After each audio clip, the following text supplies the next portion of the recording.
Pomonas Pantry, and today I'm going to do a canning video. We're going to be canning Cajun chicken. So I'm going to season it with the Cajun seasoning that I get at Winco. I used to make my own, but it's cheaper to buy it already made than buying all the ingredients separate at this point in time. So I have plenty of this. I just bought another pint jar full. Or I buy it in bulk and then I put it in the pint jars. And then bay leaves. So that's all you're going to need. I've got a big container of chicken here. And this is a combination of chicken breast and chicken thighs. So there's some chicken thighs that are whole with the skin off. I took the skin off because we don't need all that fat. I am going to season the whole thing with Cajun seasoning really, really well. Then it's going to get packed in the jars. And then I'm going to add a little bit of hot water because I'm only going to pack these to 1.25 inches headspace because they say for chicken breast anyways, when you're canning raw packed chicken, you should use 1.25 inches headspace now because of the expansion. So I'm going to do that and maybe even just a little bit less so I have room for some broth.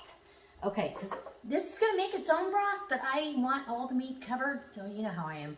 Anyways, there's no reason you can't do that. If you are not comfortable with that and you just want to raw pack it with no liquid, that's totally fine as well. Okay, so I'm going to drain off some of the liquid that's accumulated around the chicken here, and I'll bring you in close. And come on in, get yourself a cup of coffee or a glass of tea, and we'll get to canning some chicken. All right. Okay guys, so here's my chicken. It's a big tub. It's probably more than 7 jars. And I am going to put 1/4 to 1/2 bay leaf in each jar as well. So we're going to get in here and loosen up this Cajun seasoning. So literally get in here and just start getting it all coated. This is the easiest way to get this done. And I do, like I said, I've got some whole thighs. Actually I took some skin off, and some of these I left on. You do it however you like. And get your hands in there. And coat all the chicken meat. Now, you can use this to make a really quick gumbo. You can use this just over rice itself. It's delicious. And I absolutely, or like a chicken quesadilla, I use this seasoning for almost everything because I like it that much.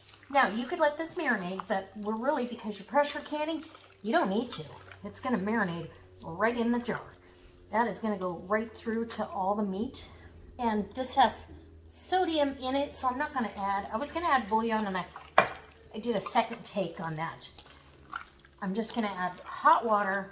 The chicken will have enough flavor on its own. And there we go. Okay. I believe we are well coated. And because we're all coated with the seasoning, we're ready to get this put in jars.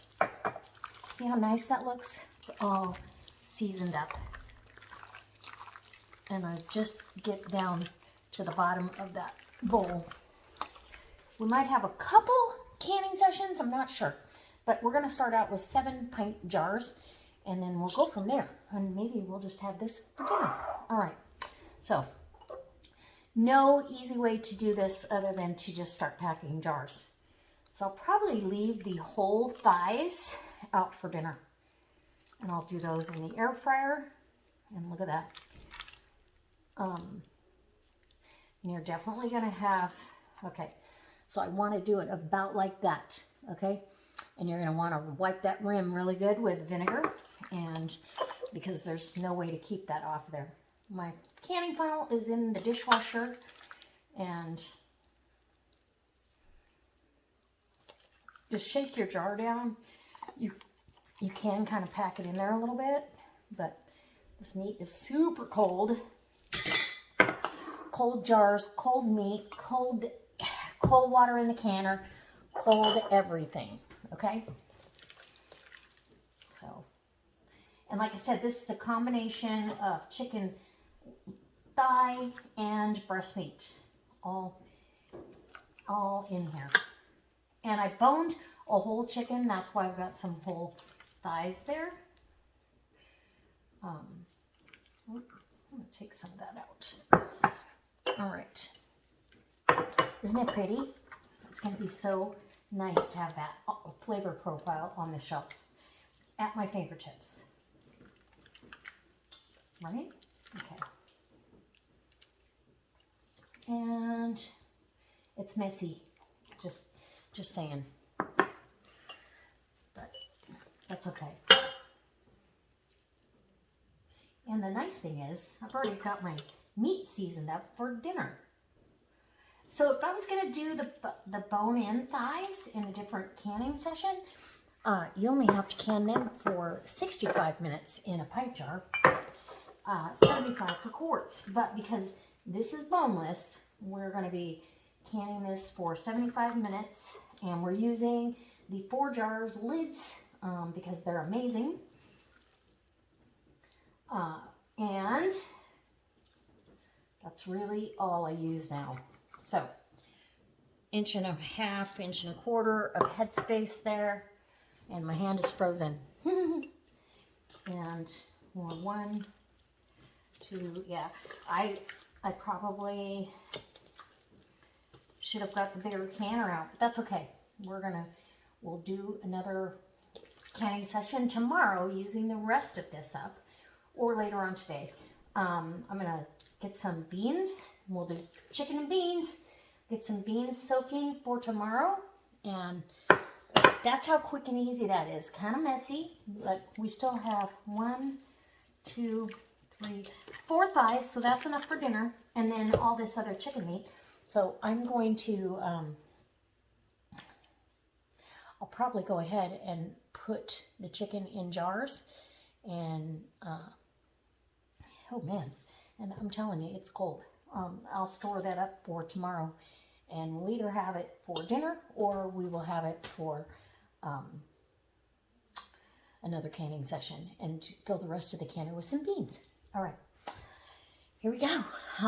Let me wipe the rims here. I'm going to get my hands cleaned off, and I'll bring you back. Okay, so 1/2 to 1/4 bay leaf per jar. And you are good to go. Okay. And then I'm going to put some hot water over these to get them a little warmer. I mean, they're ice cold. So, okay, I've got 1/4 bay leaf in each jar. And I'm using really old rings. These rings have oxidized pretty well. I do put vinegar in my water. So I'm going to get some vinegar and water on my paper towel and wipe the rims really, really good, even though I'm going to add water here in a second. But see how much is on that? So change your towel often and get any oil, any of that spice blend that might be on there off of your rim where it contacts the lid. So it's the top of that. New, please. And we are just about ready. I've got my canner warm. It's not hot by any means. It's not even up to 180. But I'm going to put hot water in these jars so to get them up a little warmer and get them. Okay. Perfect. Yeah. Okay. Now, and the purpose is, if there was a granule of sugar or salt in this case, or anything like that, it would inhibit the jar from sealing properly. And we don't want that. We want 4 jars lids to seal every time. And I've got such a good success rate. So, because we're pressure canning, I do not have to heat the lids. And I am going with each one, getting some hot water, and I will debubble in just a second. It's not going to get these jars hot by any means or thermal shock anything. It's just going to get that meat up to a tepid kind of temperature. Does that make sense? My little teapot is full. So, okay. And then I'm going to debubble. That chicken's going to make its own juice, right? So I'm good with that. And you really want to get in there and debubble well. And make sure, and this also will help get the heat to the center of the jar because there's plenty of liquid surrounding the meat. Does that make sense? Because that is the catalyst when it comes to canning. You need liquid to be your catalyst. So lots and lots of debubbling. And loose, you know, you're really loosely packed in there. And now these jars aren't so cold. They're just kind of lukewarm. Kind of like the canning water. Okay. That is all. I'm going to wipe them one more time to make sure. And I'll get them in. I'll put the lids on and get them in the canner. Okay. And remember, if you start out with 1.25 inches in headspace, you've got plenty of room for a little bit of liquid. And I've got, that one's a little low. Lower than I'd like. So just gonna add a little bit more to that one, and that one. Everybody else, oops, it's pretty good. And yes, the chicken's gonna make its own juice, but I've never had an issue doing this, so this is totally up to you. This is being canned according to the USDA and the National Center for Home Food Preservation, safe canning, and no rebel canning here. We're doing this safe for the family. So we have this shelf-stable chicken on the shelf. So I've got my lids on now. I'm putting these rings on, and these will probably be one of the last times I use these oxidized rings. I have a package of 4 jars, lids, and rings. And I'm going to go ahead and use those rings and see if they last a little bit longer. Because, well, I want to know. So literally getting these all on finger tight. Just till you kind of get resistance. And you're done. It's literally to hold this flat in place. And these are button top lids. The sealant around the outer that seals the jars, oh my gosh, it's so nice and thick compared to the competitors and competitively priced. So there's a link down below for 4 jars lids.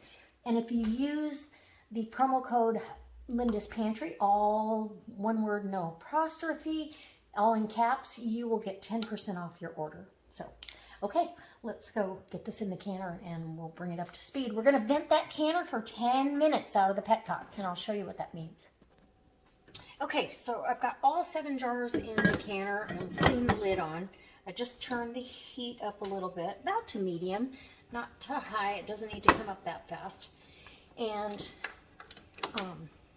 I've inspected my petcock. This vent is for, it's going to release steam during the canning process, and you just do these across from each other and loosely at first, just get them in place, and that's going to anchor your lid down level, if that makes sense.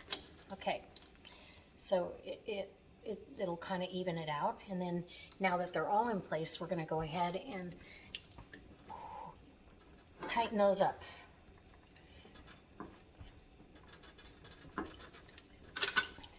As tight as you can get them, okay? And now, when it starts steaming out of here, it's pushing all the air out of the canner and replacing it with steam, and the water is going to keep that steam going.